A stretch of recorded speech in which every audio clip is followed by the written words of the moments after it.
자, 네, 그럼 이제 먼저 우리 이영하 사장님의 데모로 화요 통합 홈미팅 시작하겠습니다. 우리 이영하 사장님 큰 박수로 맞이해 주세요. 네, 안녕하세요. 이영하입니다. ABO 이영하입니다. 제가 이게 화면 고정이 잘 안 돼서 일단 먼저 고정부터 처음부터 시작하고 하겠습니다. 제가 오늘 준비한 거는요, 뉴트리 파이토 프로틴입니다. 프로틴 네모인데요.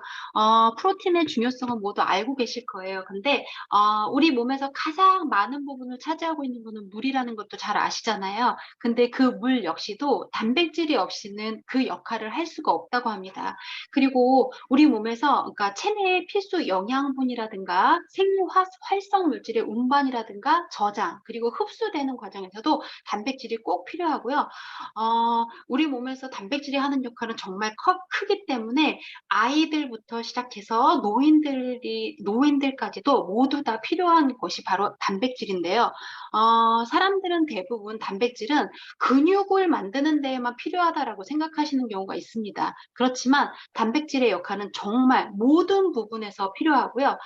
첫 번째로 우리 몸의 구성성분, 그러니까 머리카락이라든가 손톱, 발톱, 피부, 혈액 같은 데까지도 모두 작용하는 게 단백질이고요. 호르몬이라든가 효소, 그러니까 대사 과정을 원활하게 도와주는 것도 바로 단백질입니다. 그리고 우리가 지금 코로나 때문에도 힘든데 그 단백질이 부족할 때는 바이러스를 물리치는 그 항체를 생성하는데도 쉽지 않다고 해서 면역과도 관련이 있습니다. 그리고 두 번째, 우리 몸의 균형을 유지해 주는데요.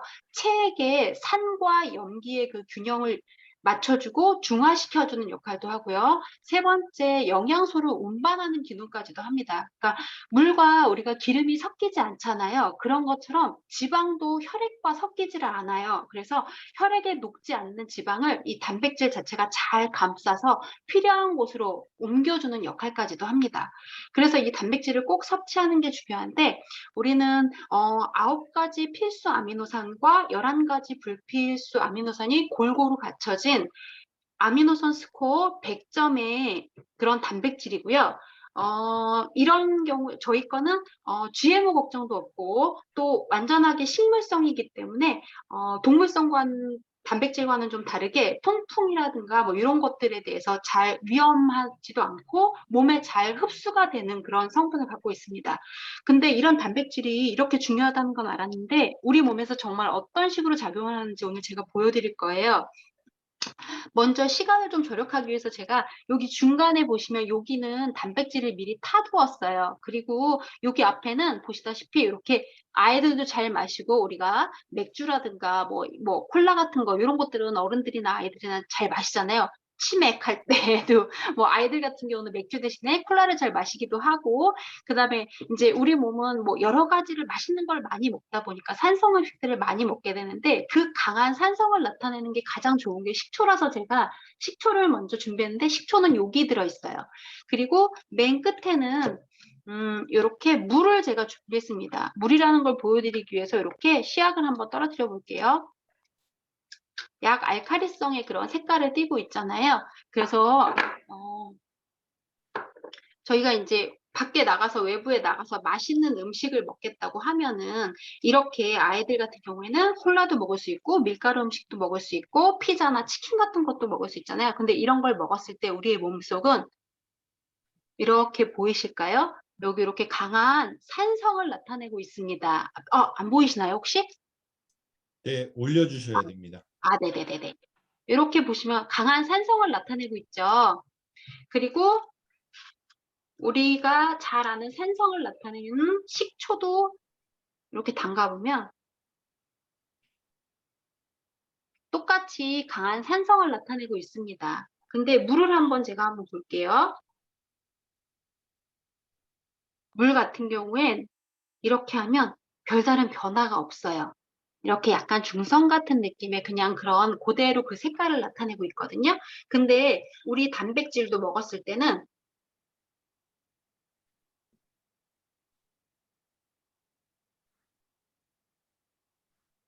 이렇게 색깔이 변하지 않습니다. 그런데 이렇게 만약에 많은 안 좋은 음식들을 먹었다고 하더라도 내가 콜라를 먹고 했을 때도 콜라를 먹은 몸에 다시 내가 몸을 건강을 생각해서 다시 단백질을 먹었다고 하면 제가 단백질을 좀 걸쭉하게 탔나 봐요.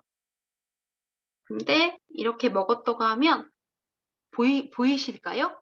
색깔이 다시 돌아온 거 보이세요? 보이시죠? 여기 강한 산성에다가 됐는데 단백질을 먹고 났더니 다시 원래의 색깔대로 다시 돌아왔어요. 그리고 만약에 혹시라도 내가 근데 신경이 쓰여서 약속이 있고 맛있는 음식을 먹으러 가기 전에 우선 먼저 내가 걱정이 돼서 단백질을 먼저 먹고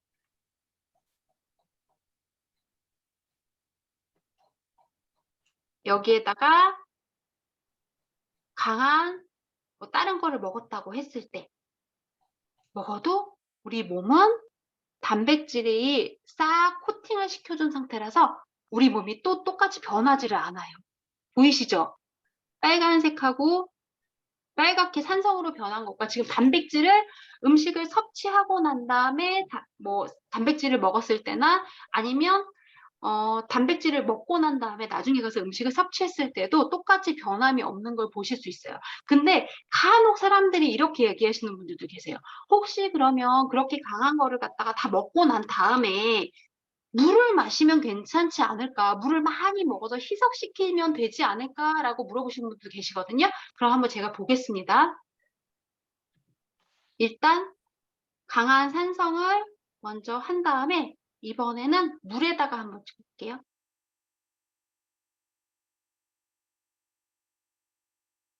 보이세요?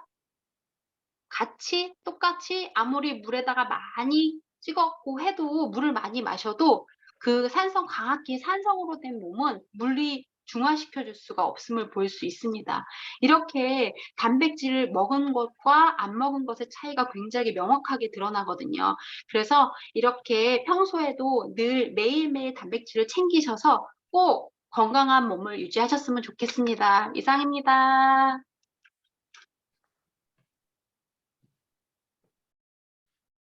네, 잠시만요. 네, 우리 영화 사장님 데모 어떠셨습니까? 너무 신기반기하지 않습니까? 정말 우리 일상생활에서 정말 우리가 정확하게 알아야 돼. 진짜 너무 멋진 정보 전달해 주신 우리 사장님께 너무 감사드리고요. 진짜 프로틴, 진짜 1등인 것 같습니다. 우리 사장님들도 건강 생각해서 꼭 프로틴. 저도 이렇게 매일 이 마시는 프로틴이 저는 이게 되게 좋더라고요. 그래서 저는 요걸 좀 많이 먹고 있는데, 우리 사장님들도 많이 챙겨 드시길 바라겠습니다. 네, 그럼 2부 시간은 우리 또 김양희 리더님의 소화기계 강의가 있겠습니다. 우리 사장님들 또 음소 켜주시고 큰 박수로 우리 김양희 리더님 모시겠습니다.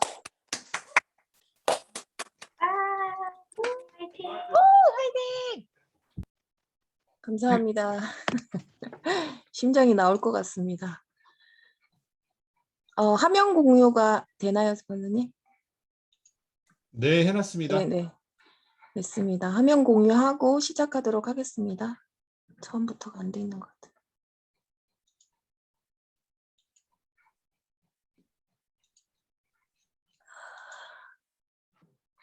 잘 보이실까요? 네. 제가 펜을 써볼까 생각도 했는데 안 되겠더라고요. 그래서 그냥 PPT로 준비를 했습니다. 조금 어렵게 느껴지실 수도 있고 그러기는 하는데 제가 이해가 되지 않으면 이렇게 말씀드리기가 되게 어렵더라고요. 그래서 제가 이해한 방향대로 준비를 했거든요. 그래서 소화계를 먼저 들어가도록 하겠습니다. 목차는 이렇게 됩니다. 소화의 정의와 소화에 관여하는 장기, 장기의 구조와 역할, 필요한 소화 효소, 그런 것들과 함께 그러면 필요한 영양은 무엇인지, 그리고 최적의 건강이란 어떤 것인지에 대한 얘기를 나눠보도록 하겠습니다. 소화란 음식물 속의 영양소를 우리 몸속으로 흡수하는 것. 이거 흡수한다라는 얘기는 세포 속으로 들어가야 된다는 얘기예요. 그게 우리가 먹고 흡수하고 그 세포 안으로 들어가야만 우리가 그 대사가 됐다라고 할 수가 있거든요. 그래서 그 대사 과정을 얘기를 하는 거고요. 그렇게 흡수될 수 있도록 잘게 분해하는 거. 분해하는 과정을 소화라고 보시면 됩니다. 그리고 그 소화에는 두 가지가 있는데 기계적 소화와 기계적 소화와 화학적 소화가 있습니다. 거기에 기계적 소화에는 저작 운동, 우리가 이제 씹는 과정을 얘기를 할 수가 있고요. 그리고 연동 운동, 연동 운동에서도 우리가 분해하는 효과를 볼 수도 있고 이동시키는 효과도 볼 수 있습니다. 화학적 소화에서는 고분자로 우리가 먹잖아요. 그 고분자라는 우리가 이 세포 안으로 흡수할 때 입자는 굉장히 작아야 된다라고 얘기를 해요. 그 입에서 아무리 열심히 씹어도 저희가 세포 안으로 들어갈 때에는 굉장히 고분자 형태입니다. 그래서 중간중간에 소화 효소도 다르게 그렇게 만들어져 있는 것 같아요. 그래서 저분자 형태로 잘게 쪼개는 작용을 하는 것이 소화 효소입니다. 그리고 음식에는 우리가 영양소가 들어있다라고 얘기를 하죠. 대표적으로 우리 3대 영양소로는 탄단지 이렇게 있고, 그리고 나머지 영양소로 7대 영양소로 보면 비타민, 무기질, 물, 식물 영양소 이렇게 있습니다. 그래서 7대 영양소를 가지고 있는데 탄단지는 열량 영양소라고 얘기를 합니다. 이거는 무슨 말이냐면 에너지를 만드는 영양소예요. 그래서 우리가 탄단지 3대 영양소가 중요합니다. 이 3대 영양소가 비면 에너지를 만들어낼 수가 없습니다. 그런데 또 나머지 비타민, 무기질, 물, 식물 영양소가 조절 영양소인데 에너지를 만들 수 있도록 불쏘시개 역할을 하는 거예요. 우리가 활활 뭔가 이렇게 장작불을 태울 때 보면 불쏘시개를 먼저 만들잖아요. 그리고 나중에 장작을 넣어서 그 장작에 불을 붙게 만드는 거죠. 그 역할을 하는 것이 이 조절 영양소입니다. 조절 영양소가 없으면 에너지를 만들어낼 수가 없어요. 그래서 우리가 이 7대 영양소가 중요하다. 골고루 섭취를 해야 한다라고 얘기를 합니다. 소화에 관여하는 장기, 우리가 소화관이라고도 얘기를 하는데요. 입에서부터 항문까지가 소화관입니다. 이게 이렇게 일자로 놓고 보면 입도 뚫려 있고 항문도 뚫려 있잖아요. 그래서 소화관은 외부 장기입니다. 그래서 외부 장기이기 때문에 세균이 존재해요. 그래서 입에서 세균이 많다라고 얘기를 하죠. 대장 다음으로 가장 많은 곳이 입의 세균입니다. 그리고 대장에도 세균이 존재하고요. 그리고 그 세균이 존재하기 때문에 산도 조절도 합니다. 위에서 이제 위 넘어갈 때 보겠지만 위는 강산으로 이루어져 있어요. 그래서 입에서 들어있는 세균이 그대로 넘어가죠. 넘어간 세균을 살균하는 역할을 강산이 또 살균을 해주는 역할을 합니다. 그 외에도 간담체, 간과 담낭과 췌장이 소화에 관여를 하는 장기 중에 하나입니다. 입부터 해서 그럼 차근차근 보도록 하겠습니다. 그 전이네요. 이건 맨날 잊어버려요. 그 전에 우리가 점막을 알아보려고 하는데요. 우리가 이 소화관은 다 점막으로 이루어져 있어요. 점막이 뭐지? 라고 생각이 들면 입안을 보시면 돼요. 입안은 어떤가요? 분홍색을 띠고 있고 촉촉하고 매끈하고 침이 마를 날이 없고 그렇게 되어 있잖아요. 그러면 입에서부터 항문까지는 다 이렇게 이루어져 있다라고 보시면 돼요. 그 점막 안에도 여러 층이 나눠지거든요. 첫 번째 안쪽, 맨 안쪽이 점막층이에요. 그 다음이 점막 하층, 그 다음이 근육층, 장막층으로 이루어져 있습니다. 그런데 우리가 입안에 이 점막층이 구내염이 생겼을 때 이렇게 그 점막층이 뚫리는 거예요. 점막층과 점막 하층이 뚫리면 염증이라고 얘기를 해요. 그랬을 때는 가벼운 증상이죠. 그리고 근육층까지 뚫리면 궤양입니다. 그래서 이 궤양까지 가면 피가 나기도 하고 그런 현상이 나타납니다. 그리고 장막층에는 장막층까지 뚫렸다. 이건 굉장히 위험한 거거든요. 천공. 그래서 이거는 아주 미세한 바늘 구멍만으로도 위험해질 수 있어요. 신해철이 이 천공으로 인해서 죽은 걸로 알고 있는데 이런 말을 여기서 기록을 하는데 해도 되나 모르겠네. 아무튼 그렇습니다. 그래서 더 자세히 보면 점막층은 점액 분비를 하는 곳이에요. 항상 촉촉하게 만들어져야 되고요. 또 너무 지나친 점액을 흡수하기도 합니다. 그래서 우리가 점막의 비타민, 점막 비타민 하면 가장 먼저 떠오르는 게 있죠. 비타민 A 반드시 필요합니다. 카로틴 형태로 드셔야 하고요. 여기 영양소에 비타민 C가 있는데 그건 어떤 역할을 하냐면 우리가 세포로 다 이루어져 있잖아요. 세포가 이렇게 정사각형으로 이렇게 탄탄하게 생겼다. 그러면 틈새가 생기지 않겠죠. 세포와 세포 사이에 틈새가. 그런데 만약에 이 비타민 C가 부족해지면 틈새가 발생합니다. 그러면 누수가 생기겠죠. 그래서 비타민 C도 점막을 튼튼하게 하는 역할을 하고요. 프로틴 데모에서도 보셨던 것처럼 단백질은 여러 기능을 다 합니다. 그래서 여기에 단백질도 반드시 필요합니다. 점막 하층에는 신경, 혈관, 림프가 지나갑니다. 신경이 지나간다라는 얘기는 신경 전달 물질이 필요하겠구나라고 보시면 돼요. 신경이 지나가는 곳에는 모두 필요합니다. 신경 전달 물질이 대표적으로 미네랄을 가지고 있죠. 그 칼슘, 마그네슘, 구리, 망간 이런 것들이 다 신경 전달 물질이라고 보시면 돼요. 그리고 혈관이 지나가는 곳이기 때문에 혈관은 흐름이 좋아야 된다. 그래서 오메가3도 반드시 필요하고요.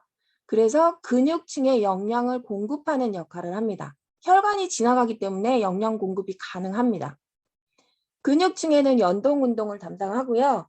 칼슘, 마그네슘, 단백질, 단백질과 비타민 B군은 반드시 연결해서 보셔야 돼요.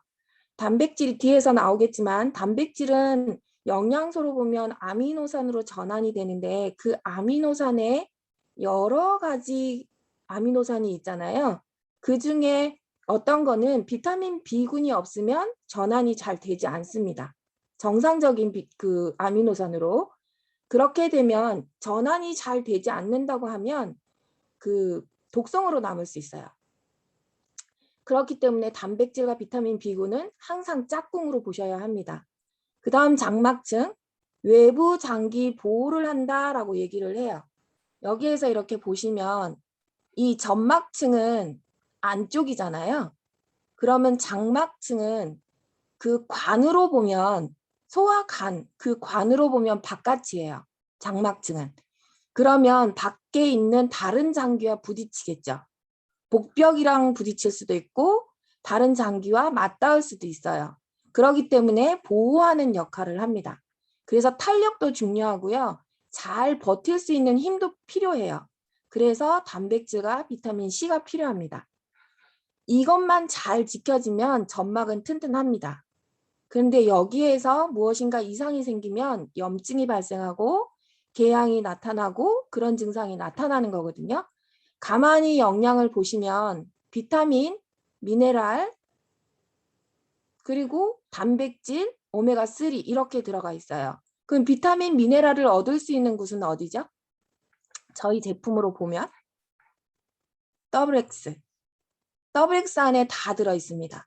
그래서 WX 안에 추가적으로 단백질과 오메가3 이런 거, 그리고 만약에 내가 정말 점막이 좀 약하다 그러신 분들은, 소화력이 떨어진다거나 구내염이 잘 난다거나 이러신 분들은 카로틴을 메가로 드시는 거, 그리고 비타민을 좀 메가로 드셔보시는 거, 그걸 추천드릴 수 있습니다. 잎부터 살펴보면요. 잎에서는 아밀레이스라는 효소가 나옵니다. 그래서 이 아밀레이스는 탄수화물만 소화시킵니다. 이게 아밀레이스, 아밀라제 이렇게 되어 있는데 아밀라제로 기억하시는 분들은 있으실 거예요. 그러신 분들은 연식이 좀 되셨다. 이게 중간에 바뀌었거든요. 중간에 바뀌어서 요즘 젊으신 분들은 레이스로 기억을 하고 있어요. 이게 얘기를 들어보니까 독일 표기, 독일 의학에서 미국의 의학으로 바뀐 거래요. 그래서 의학의 기술이 달라진 거구나. 이 생각도 한번 해봤습니다. 아밀라제가 저는 입에 배어서 아밀레이스가 입에 안 뱄니다. 이 침은 pH가 6.5에서 6.9 중성을 이루고요. 하루에 1리터에서 1.5리터 침의 양이 굉장히 많죠. 가만히 이제 점액의 양이 조금씩 나오기는 할 텐데 이 점액은 거의 수분으로 되어 있어요. 그렇기 때문에 우리 몸의 수분이 얼마나 중요하고 물을 얼마나 마셔야 되는지에 대한 얘기도 다 실려 있습니다. 그리고 이 아밀레이스는 복합당, 탄수화물은 복합당이거든요. 그거를 다당류를 이당류로 분해시키는 역할을 해요. 탄수화물은 녹말로 이루어져 있잖아요. 그래서 녹말이 엿당으로 바뀔 수 있게끔 만들어줘요. 그런데 그냥 가공되어 있는 밀가루 이런 것들은 그냥 녹말 형태죠. 녹말 형태다 보니까 우리가 입에서 아무리 열심히 씻고 그렇게 소화효소로 녹여낸다고 해도 이런 과정을 거치지 않는다는 거예요. 그냥 녹말 형태로 들어가는 거죠. 그래서 소화를 못 시키고 그런 영향을 가지고 있다라고 볼 수도 있습니다. 프로틴도 우리가 가공되어 있는 거잖아요. 가공식품으로 들어가잖아요. 그런데 이 안에는 필수 영양소가 충족되어 있기 때문에 우리가 소장에서 그 영양소만 흡수할 수 있습니다. 그래서 차이점을 그렇게 보시면 좋을 것 같아서 이거는 말씀을 드리고요. 그 다음에 침은 효모와 같은 역할을 한다라고 되어 있습니다. 그래서 이스티비나 이런 제품, 저희 제품으로는 그렇게 도움을 받을 수 있을 거라고 생각을 들고요. 입에서 하는 작용은 물리적 작용인 기계적 소화와 효소로 인한 화학적 소화를 동시에 하는 곳이라고 보실 수 있습니다. 그 다음에 입을 통해서 내려간 음식은 식도를 거치죠. 식도를 거치는데 이 식도는 연동, 운동으로만 내려보내요. 그래서 직접적으로는 소화에 관여하지는 않지만 어쨌든 위에 잘 도달할 수 있도록 내려보내야 해요. 근데 점액 분비가 그만큼 중요하거든요. 점액 분비가 잘 안 되면 내려가는 속도가 느린다거나 아니면 연동 운동이 잘 안 돼서 계속 음식물이 그냥 계속 식도에 남아있는 느낌을 갖게 된다거나 이러면 식도의 기능을 많이 잃었다라고 보시면 돼요. 그리고 우리 점막층을 봤을 때 4개 층으로 이루어졌다고 했는데 식도는 3개의 층으로만 되어 있습니다. 그래서 맨 끝에 장막층이 없어요. 그래서 다른 점막에 비하면 좀 얇습니다. 그래서 암에 걸리면 전이가 되기가 쉽다라고 얘기를 합니다. 그리고 식도에서 많이 나타나는 것들이 역류성 식도염인데 위식도 역류 질환 뭐 이렇게도 얘기를 한대요. 그런데 역류성 식도염에는 가장 큰 원인은 비만이래요. 그래서 많이 먹는 것. 그런 것들이 비만이 가장 큰 원인이 될 수 있다라고 얘기를 하고요. 식습관이 일정하지 않고 일정한 약을 먹는 것이 아니라 들쑥날쑥 많이 먹었다가 어떤 날은 좀 적게 먹었다가 이렇게 되는 것도 문제가 된다고 합니다. 그리고 꼭꼭 씹어 먹어야 되고요.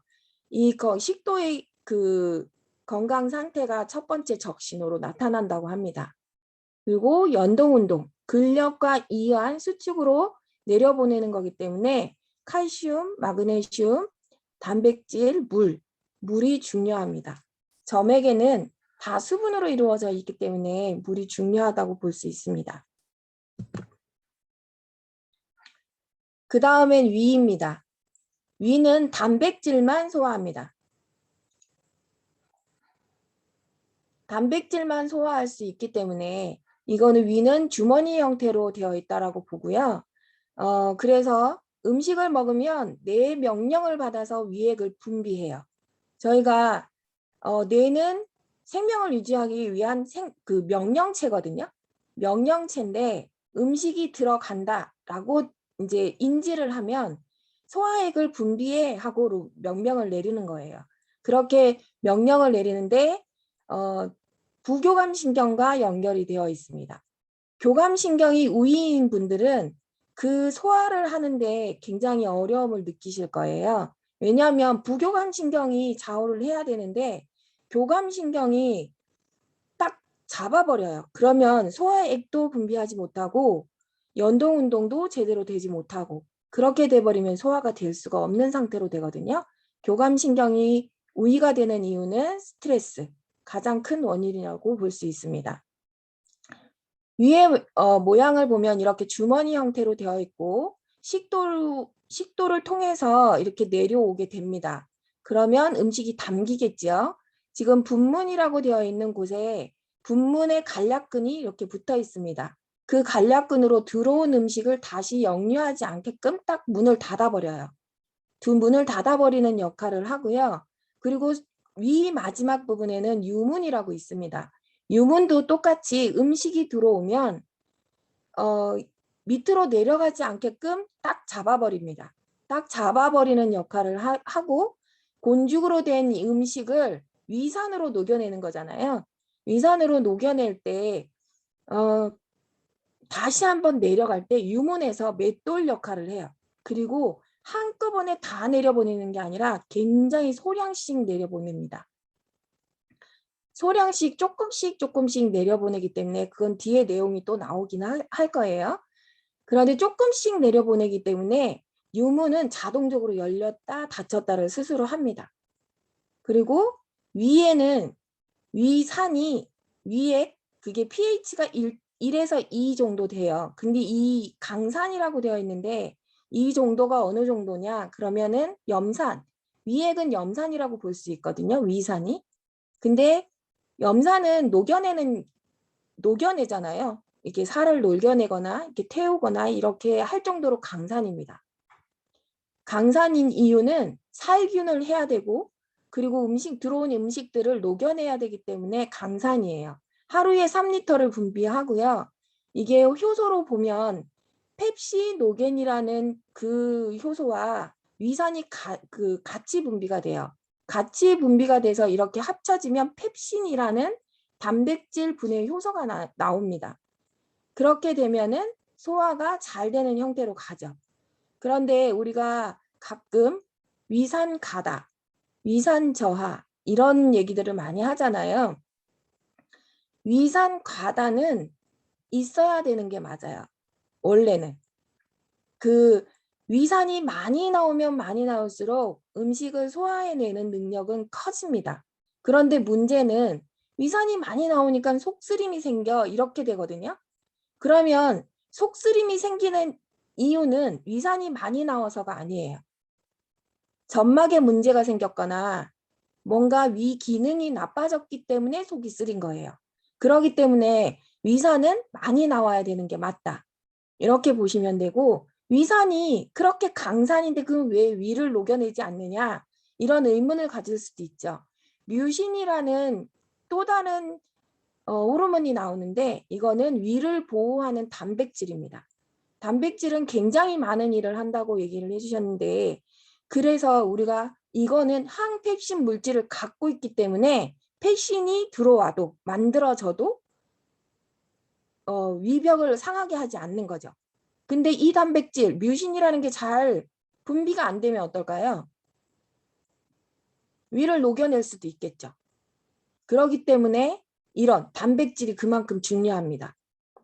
그리고 이 연동운동, 위의 연동운동을 저 책에서 그림으로 이거를 봤는데 아 이렇게 위가 움직이는구나.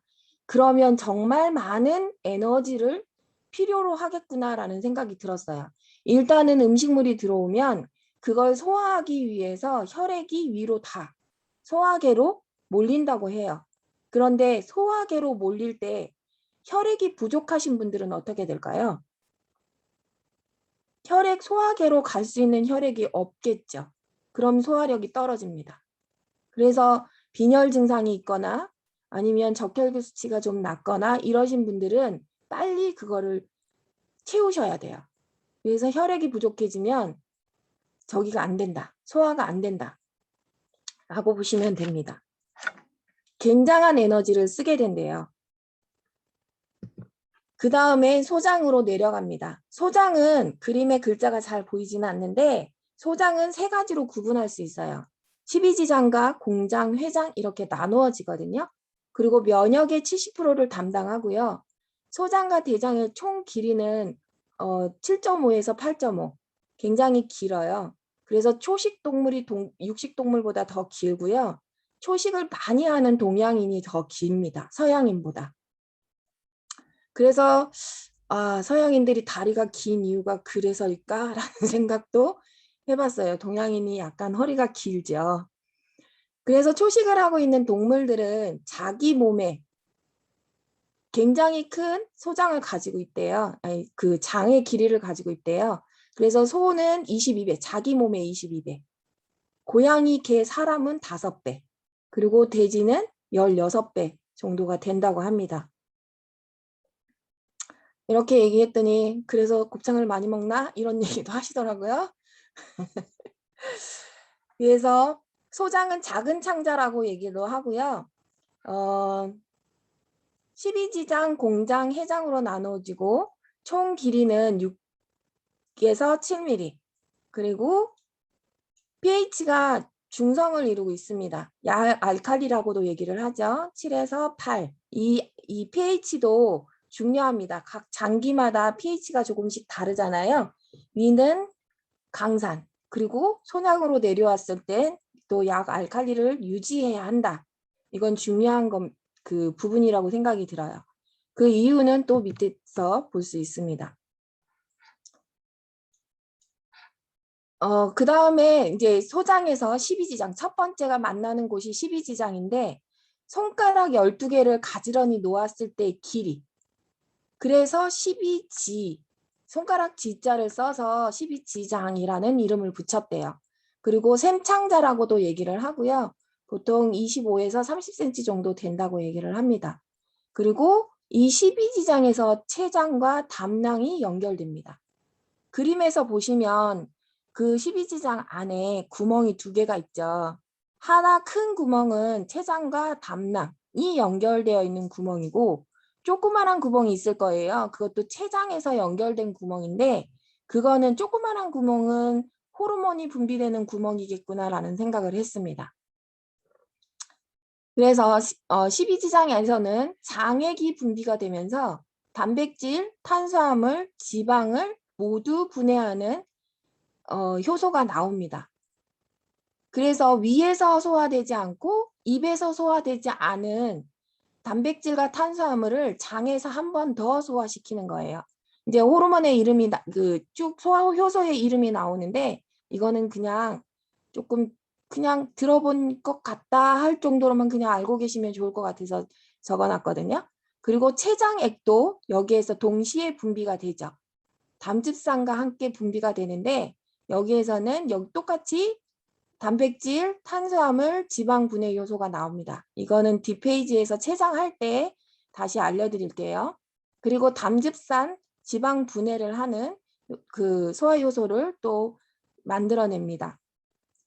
이렇게 소화 요소가 만들어서 결국은 우리가 영양소로 흡수를 해야 되는 건데 잘게 부서진 이 영양들이 단백질은 아미노산으로 전환이 되고요. 탄수화물은 포도당으로 전환이 되고 지방은 지방산과 글리세롤로 전환이 됩니다. 이래서 이렇게 영양소로 만들어진 것들은 그 다음에 나오네요. 흡수하는 곳은 다시 뒤쪽에 나올 거라고 보고요. 그 다음에 우리가 조금 더 짚고 넘어가야 될 부분이 이 췌장입니다. 소화에 관여하는 췌장. 여기에서 분비되는 것들 먼저 짚고 넘어갈게요. 흡수하기 전에. 위 뒤쪽에 위치해 있고 이렇게 그림으로 보면 거의 위와 장과 이렇게 다 가려져 있어요. 그래서 췌장에 문제가 생기면 수술하기가 어렵다라고 얘기를 하는 이유가 이렇게 다 가려져 있기 때문에 수술을 하기 위해서는 이렇게 절제해야 될 곳이 굉장히 많다라고 얘기를 하더라고요. 그래서 15cm 정도 되고요. 무게는 100g 정도. 하루에 1리터의 이자액을 분비한다고 합니다. 그리고 pH는 8.5, 알칼리성을 띠고 있지요. 그래서 여기에서 아까 유문이라는 곳에서 어떻게 음식을 내보내느냐, 이 곤죽으로 만든 음식을 어떻게 내보내는가 봤더니 유문을 통과할 때 굉장히 조금씩 내보내요. 근데 그 음식과 같이 위산도 같이 내려가겠죠. 그러면 십이지장이 헐 수도 있어요. 그 강산이기 때문에. 그래서 pH가 8.5인 이 알칼리성으로 그 중화시켜 줍니다. 쓸개즙과 췌장이 만나고 그리고 위산이 내려올 때 그걸 중화시키는 역할을 해요. 그래서 굉장히 조금씩 내려보내요. 한번 조금씩 내려보내서 중화가 끝났으면 또 내려보내고 중화가 끝났으면 또 내려보내고 이렇게 반복적으로 굉장히 조금씩 내려보내요. 그래서 그것을 유문반사라고 얘기를 한대요. 그래서 췌장에서는 이렇게 또 호르몬의 이름이 다릅니다. 단백질을 분해하는 요소는 트립신, 탄수화물을 분해하는 요소는 아밀레이스 같습니다. 그리고 지방을 분해하는 거는 이자라파제라고 합니다. 이렇게 분해를 12지장에서 이제 그 12지장으로 분비를 해서 소화할 수 있게끔 만듭니다. 그리고 췌장은 소화 효소와 호르몬이 동시에 나오는 특이한 장기라고 얘기를 한대요. 그래서 의학계에서도 이 췌장은 진짜 신기하다 할 정도로 여러 가지 일을 또 담당하고 있다고 합니다. 그 다음에 소화에 관여하는 장기, 간. 간은 정말 하는 일이 많죠. 침묵의 장기라고 해서 신경이 없기 때문에 통증을 느끼지 않습니다. 그래서 80% 이상이 손상이 될 때까지 증상이 없고 알지를 못해요. 그래서 간암이래 하고 2달 만에 돌아가시는 분들도 있고 그래서 통증을 느끼지 못하기 때문에 더 그렇다고 얘기를 해요. 그런데 이 통증을 못 느끼게 하는 이유도 또 있다고 합니다. 간이 보통 하는 일이 500가지가 넘는데 그 500가지를 다 하는데 신경이 있어서 아프게 되면 수시때때로 아프지 않을까라는 생각이 하게 되더라고요. 그래, 이 500가지 일 중에 몇 가지만 좀 살펴보면 첫 번째 대사작용을 하고요. 그 다음에 해독작용, 콜레스테롤을 생성하고 혈액 응고문질을 만들고요. 그리고 면역작용도 합니다. 일단은 대사작용은 앞에서 말씀드렸던 것처럼 우리가 먹은 음식을 세포 안으로 넣는 것, 그리고 에너지를 쓸 수 있게끔 만드는 게 대사작용이에요. 해독작용은 우리가 독성물질, 어떤 경로에서든 독성물질이 들어오면 먼저 해독작용부터 하는 거죠. 그리고 콜레스테롤을 생성을 하는데 콜레스테롤 안에 담즙산, 성호르몬, 세포막의 원료가 되는 인지질 이런 것들이 담고 있습니다. 이 콜레스테롤을 6분의 1로 농축해서 담낭에 저장합니다. 담낭에 저장을 하는데 이게 뒤에 나오는지 기억이 안 나네요. 담낭을 제거하는, 담석에 나오네요. 담석에 나올 때 다시 설명드리겠습니다. 그리고 혈액 응고 물질이 나오는데 간이 안 좋으면 멍이 잘 들어라고 얘기를 하잖아요. 이 간이 안 좋아 이 혈액 응고 물질이 잘 분비가 되지 않거나 이러면 이 멍이 잘 들 수밖에 없습니다. 그리고 면역, 전체적인 대사작용도 하고 해독작용도 하고 여러 가지 호르몬도 만들고 저장도 하고 에너지도 만들고 하기 때문에 면역작용은 여기에 또 일어나겠죠. 그러면 간은 어떻게 지켜야 하나? 이렇게 순서대로 우리가 잘 작용이 되면 문제가 없는데 독성물질이 너무 많이 들어온다. 그러면 대사작용을 해야 하는데 해독부터 합니다. 그러면 우선순위가 다 바뀌어버려요. 대사를 미루고 해독을 하다 보면 그냥 해독하다 지치는 거예요. 그러면 대사가 잘 안 되겠죠. 그러면 우리가 독성 물질을 제거하는 거. 그래서 생필품이나 식기류 이런 걸로 우리가 독성류를 제거할 수도 있고요. 영양으로는 더블 X, 단백질, 오메가3, 밀크시슬. 만약에 간 기능이 많이 떨어진다라고 얘기를 하면 밀크시슬을 메가로 드시는 거. 많이 드셔도 된다고 합니다. 어떤 리더님은 하루에 10알 이렇게 드시는 분도 있다고 제가 오디오에서 들은 적이 있었거든요. 그만큼 간이 우리가 각 기관마다 중요하지 않은 게 없고 잘 지켜나가야만 톱니바퀴가 잘 굴러가겠지만 그래도 간이 하는 일이 그만큼 많기 때문에 간을 잘 지켜나가야 될 것 같습니다. 그 다음에 소화기관에 관여하는 장기가 쓸개, 담낭이라고도 얘기를 하고요.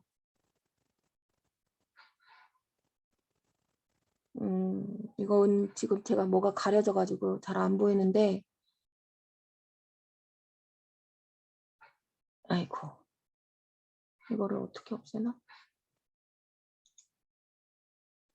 아이고 넘어가 버렸네요. 안 보이는 거 넘어가겠습니다. 길이는 7에서 8cm, 하루에 0.5에서 1리터의 담즙을 분비합니다. 담즙을 분비를 하고요. 지방을 가수분해, 우리가 그 효소로 인해서 가수분해를 해서 이렇게 분해되는 거거든요. 근데 그 지방을 가수분해시키는 효소는 들어있지 않은데 얘를 지방을 유화시킨대요. 유화시키는 역할을 해서 소화가 잘 될 수 있도록 도와주는 역할을 한다고 하거든요. 그리고 담즙은 지용성 비타민 ADEK를 흡수를 촉진시킨다고 얘기합니다. 그리고 담석, 여기서 나오는데 담석이나 담낭염이 심하면 쓸개를 떼어내는 경우가 많잖아요. 이 담석증이 굉장히 통증이 심하대요. 이거 담석증으로 떼어내신 분이 있는데 아기 낳는 것보다 몇 배는 아프다라고 얘기를 하시더라고요. 그리고 떼어내고 난 다음에도 그렇게 많이 아프대요. 그래서 굉장히 서러웠다라고 얘기를 하시던데 이게 또 생명의 위험, 코로나 때문에 수술이 자꾸 미뤄지고 이러면서 더 고생하셨다라고 얘기를 하더라고요. 근데 이 담낭을 떼어내는 분들이 굉장히 많아요. 굉장히 많은데 그러면 이 저장할 곳이 없잖아요. 담즙을 저장할 곳이 없어지기 때문에 이 담즙산이 그대로 대장으로 흘러들어간대요. 대장으로 흘러들어가면 담즙산은 굉장히 고농축으로 이루어져 있는데 그게 대장으로 흘러가면 대장이 망가질 경우가 많이 생긴대요. 그래서 담석을 떼어내신 분들은 간을 관리도 해야 되겠지만 대장도 잘 관리를 해야 된다고 합니다. 그 담석증은 이게 콜레스테롤이 뭉쳐서 생기는 거라고 해요. 그래서 도움이 될 수 있는, 예방할 수 있는 식품으로는 파워블럭, 에스틴, 비타민C 이렇게 영양으로 예방할 수 있습니다. 이렇게 12지장 샘창자에서 소화효소를 여러 효소로 만나서 소화가 되고 그리고 영양소로 전환이 되면 그 다음에 소장의 하나인 공장에서 이렇게 흡수를 합니다. 주름이 굉장히 많고요. 우리가 안표의 그 위에도 주름이 굉장히 많게 잡혀져 있거든요. 그래서 연동 운동이 잘 할 수 있게끔 만들어져 있는데 소장도 이렇게 주름이 굉장히 많아요. 그래서 이거를 큰 주름으로 보면 융털이라고 얘기를 하는데 이 융털 안에도 또 다른 이렇게 주름들이 잡혀 있어요. 그래서 융모, 융털 이렇게 이름을 붙입니다. 그런데 이렇게 주름이 많은 이유가 있습니다. 소장에서는 어쨌든 이 공장에서는 흡수를 해야 되잖아요. 흡수를 해야 되기 때문에 주름이 많이 잡혀 있고 촘촘하게 잡혀 있어요. 청정기도 저희가 이렇게 주름을 많이 잡혀서 길이가 굉장히 길잖아요. 피면. 그런 원리라고 보시면 돼요.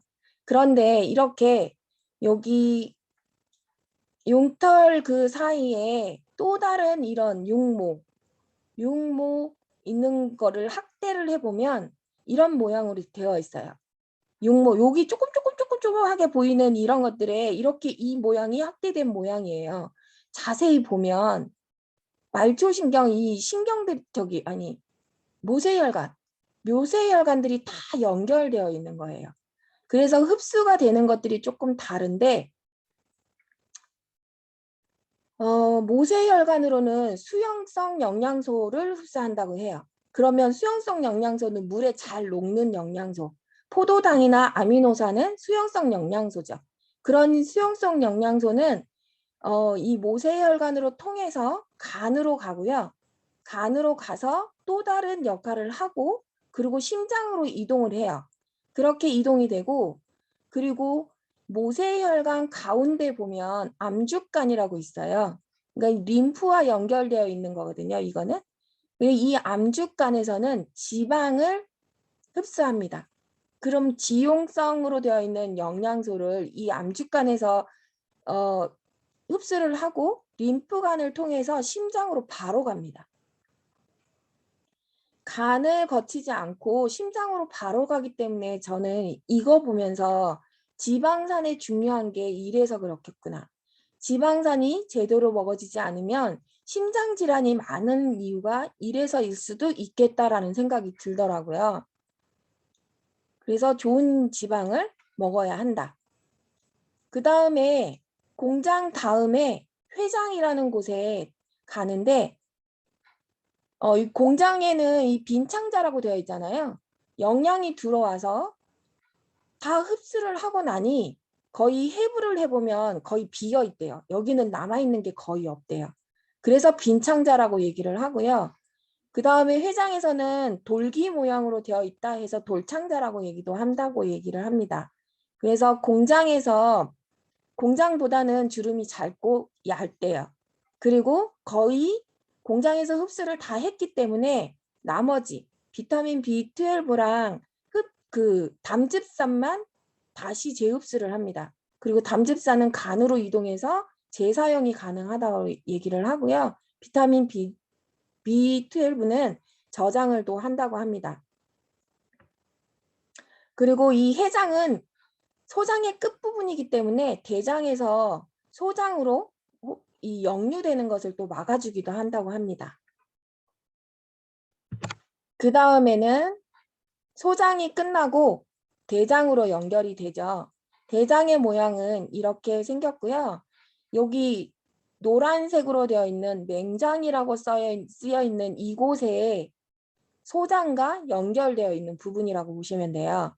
연결되어 있고 이게 소장에서 이동한 나머지 찌꺼기들은 여기 맹장에서 잠깐 저장을 해요. 그리고 대장 같은 경우에는 뇌의 신호를 받지 않고 스스로 판단한다고 합니다. 우리가 앞에서 얘기했던 것처럼 신경계랑 연결이 되어 있어서 뇌의 뇌의 명령을 받고 소화효소를 분비한다고 얘기를 하잖아요. 근데 대장은 자발적으로 움직입니다. 그래서 대장을 바깥으로 내보내는, 항문으로 보내는 그 일을 하는데 척수와 말초신경보다도 더 많은 세포를 갖고 있대요.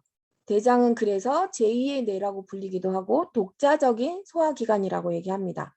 영양소를 흡수하고 남은 찌꺼기를 잘 배출해야 하는 것이 가장 일이고요. 길이는 1.5m, 소장보다 2배의 굵기가 굵대요. 그러다 보니까 대장이라는 이름을 붙이게 되었다고 합니다. 대장은 장신경계가 따로 있습니다. 그래서 자율신경계에 관여도 하고 척추 감각신경계에도 지배를 받는다고 합니다. 장신경계가 있기 때문에 자발운동이 가능하고요. 연동운동만으로도 배변을 이동시킬 수 있다고 합니다. 연동운동이 그만큼 중요한 곳이기도 하고 소장과 대장에는 면역을 주관하는 거기 때문에 또 여러 가지 면역을 주관하는 영양소도 필요하겠죠. 그래서 모양으로 보면 이렇게 위로 올라가는 부분이기 때문에 상행결장, 행행결장, 하행결장, 그리고 S자결장, 직장 이렇게 만들어진다고 합니다. 그러면 일단 뒤에서 맹장부터 한번 볼게요. 맹장에서 우리가 소장에서 넘어온 찌꺼기를 맹장에서 저장한다고 얘기를 했잖아요. 저장하는 이유가 유익균을 여기에서 만들어낸대요. 그래서 우리가 대세김질을 하는 소는 이 맹장이 없다고 합니다. 그래서 입에서 대세김질을 해서 씹어서 다시 넘기고 다시 대세김질해서 씹어서 다시 넘기고 이걸로 소화작용을 많이 한대요. 그런데 대세김 기능을 없는 초식동물들은 이 맹장에서 저장하는 동안에 미생물의 힘을 빌어서 발효를 시킨다고 얘기해요. 이 발효되는 과정에서 유익한 박테리아, 그래서 유산균 이런 것들이 여기에서 만들어지는 거예요. 그래서 유아 시기 한 5세에서 7세 이때쯤에 가장 왕성하게 만들어진대요. 저희가 아이들이 클 때 5세에서 7세까지의 면역, 그때 지켜지는 이유가 여기에서도 장의 건강에서도 만들어지는 거죠. 맹장이 없는 사람은 그 기능을 못하기 때문에 우리가 맹장염이라고 하면 이 맹장, 이 노란 부분을 다 떼어내는 게 아니고요. 충수를 떼어내요.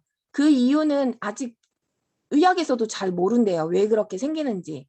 근데 이 충수염이 부어버린대요. 부어서 터지면은 복강경 뭐 이렇게 되는 거고, 어쨌든 여기에서 미생물로 균을 만들어내는 거기 때문에 염증이 생기는 이유가 있겠죠.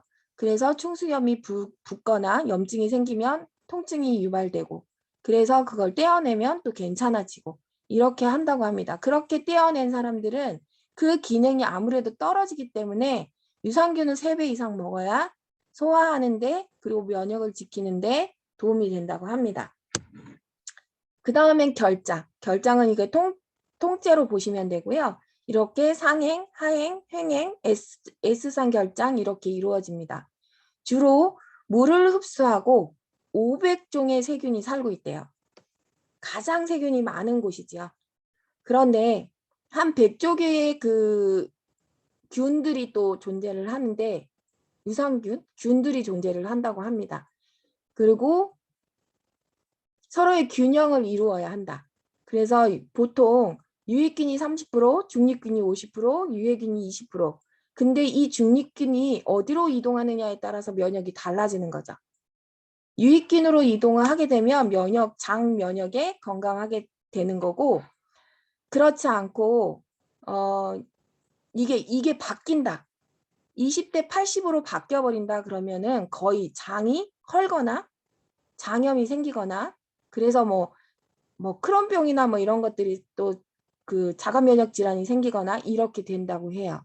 그래서 우리가 중립균이 어떻게 유익균으로 바뀔 수 있게 도울 것인가는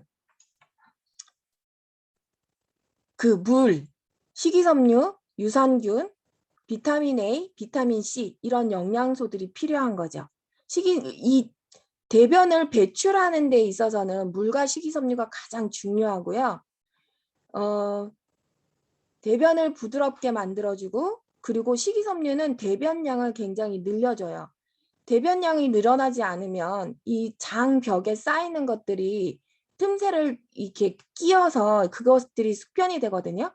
숙변을 만들어내기 때문에 식이섬유로 대변량을 늘려서 그 장벽에 쌓여 있는 것들을 긁어낼 수 있어야 된다는 거죠.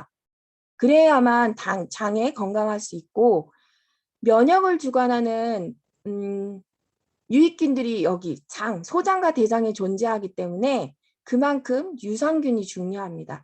그리고 점막으로 다 이루어져 있기 때문에 비타민 A, 그리고 장 누수가 생기지 않게 하기 위해서는 비타민 C, 세포 하나하나가 건강하게 잘 채워지게 만들어지는 것들이 이렇게 영양소가 필요한 것입니다. 그 다음에 최적의 건강. 우리가 최적의 건강하면 균형 잡힌 영양, 규칙적인 운동, 충분한 휴식, 긍정적인 사고 이렇게 많이들 얘기를 하죠. 이렇게 봤을 때 이거는 연령과 상관없이 어린이 건강에도 제가 알기로는 이거를 지켜나가는 걸로 보거든요.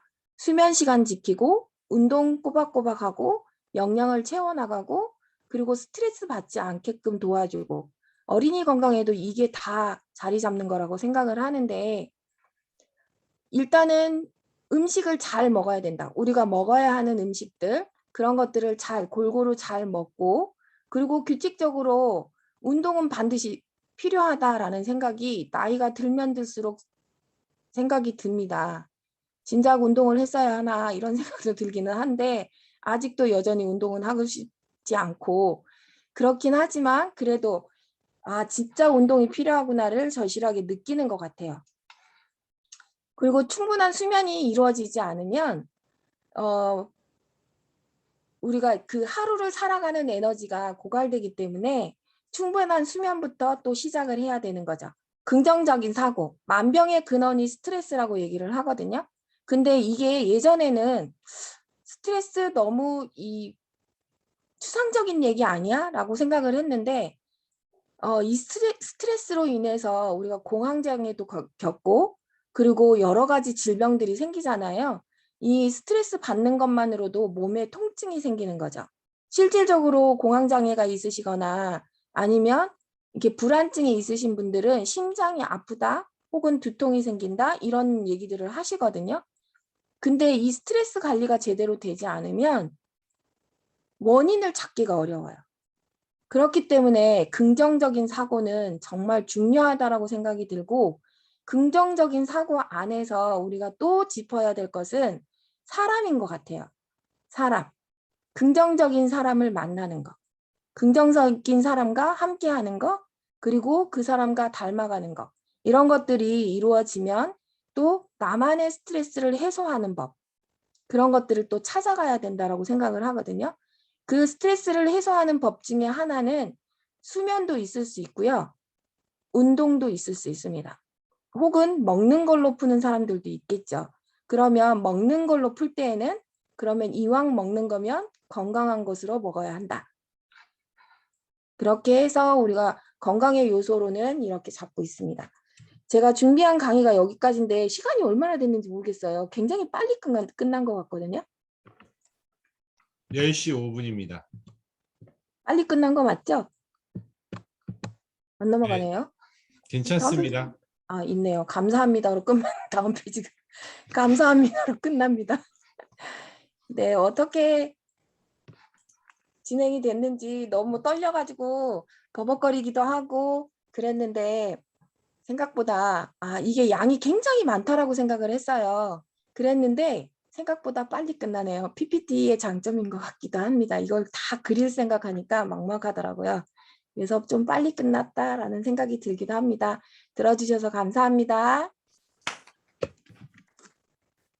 네, 정말 감사합니다. 또 이렇게 오랜만에 저희 팀 안에서 이렇게 건강 공부를 함께 해보니까 느낌도 색다르고 정말 또 우리 리더님이 많은 것도 준비해 주셨는데 요 PPT도 너무 좋았습니다. 이렇게 글자 하나하나 보면서 이렇게 해서 저희 이제 비즈니스에도 많이 활용할 수 있을 것 같아서 너무 좋은 시간이었습니다. 저희가 그래도 이렇게 일찍 끝났고 또 오랜만에 이렇게 화요 미팅을 시작해서 저희가 오늘은 좀 특별하게 애프터를 진행해 보려고 합니다. 애프터 하고 저희가 15분 정도에 마치도록 하겠습니다. 일단 우선 오늘 김영애 리더님 너무 감사드리고요. 아마 판서로 하셨으면 일일이 쓰시면서 하시면 1시간 반 정도의 강의 분량을 아마 준비해 주셨을 거예요. 그런데 이제 PPT다 보니까 이렇게 또 말로만 설명이 되다 보니까 그러신 것 같고요. 제가 이 강의 예전에 마석에서 한번 들었을 때 너무 신기했었어요. 지금 우리 사장님들께서 이제 건강에 이제 입문하시는 우리 사장님들은 이렇구나라고 생각하실 수도 있겠지만 정말 우리가 처음 입에서부터 소화되는 그 과정까지 굉장히 디테일하게 이렇게 쭉 설명해주는 이 강의는요. 제가 아메이 하면서 거의 이런 강의를 9년 만에 들어본 건데 정말로 너무나도 간단하게 정말 임팩트 있는 것만 싹 얘기해 주신 거예요. 오늘 김야일 리더님께서 설명해 주셨을 때 무슨 아밀라제 이런 소화 효소 이름을 우리가 다 외우자가 아니에요. 아밀레이스입니다. 네, 아밀레이스죠. 옛날 사람이구나. 네, 옛날 사람이에요. 제가 아밀라제로 배워가지고. 그래서 오늘 우리 사장님들께서 이제 막 건강에 입문하신 분들은 어떻게 이해하시면 되시냐면요. 입에서부터 이제 항문에 대장까지 나올 때까지 입에서는 탄수화물을 소화하는구나. 위에서는 단백질을 소화하는구나. 그 다음에 췌장과 이런 다른 장기 가서 탄단지를 소화하는구나. 이런 것들, 무엇을 소화시키는지를 이해하시면서 오늘 강의는요, 아마 한 번 듣고 절대 이해 다 못하실 거예요. 그러면 어떡해요? 저희가 지금 기록 중이잖아요. 이 강의를 내가 필기하는 것도 놓치셨을 수도 있잖아요. 그러면 어떡해요? 다시 링크를 걸어드릴 테니 유튜브 파일 보내드리잖아요, 저희가. 그럼 그걸로 복습해 보세요. 그래서 내가 이해할 수 있는 것까지 이해해 보세요. 그러시면 이런 강의는 정말 어디 가서 사장님 돈 주고 저희 눈높이에 딱 맞는 강의 찾는 거 어렵습니다. 이게 왜 가능하냐면 김양희 리더님은 공부를 해봤기 때문에 어디서부터 어디까지만 딱 필요하구나 라는 내용을 이미 알고 계신 리더님께서 해주셨기 때문에 이게 가능한 강의거든요. 그래서 우리 사장님들 너무나도 감사하면서 너무나도 정말 귀한 강의 해주신 또 김양희 리더님, 그리고 오늘 오프닝 때 이렇게 이 오늘의 위랑 장에서 핵심이 뭐였습니까? 또 제품으로 따지면 또 프로틴 아니었습니까? 그래서 가장 중요한 프로틴 데모를 해주신 우리 이영하 사장님까지 정말 완벽한 하모니였다라는 생각이 듭니다. 네, 그리고 이 영상은 제가 미팅이 끝나는 대로 저희가 다시 한번 유튜브에 올리고 나서 바로 또 각 팀방에 저희가 공유해 드리도록 하겠습니다. 네, 그러면 저희가 간단하게 몇 분만 이제 애프터 한번 들어보도록 하겠습니다. 네, 우리 최라경 사장님 부탁드리겠습니다.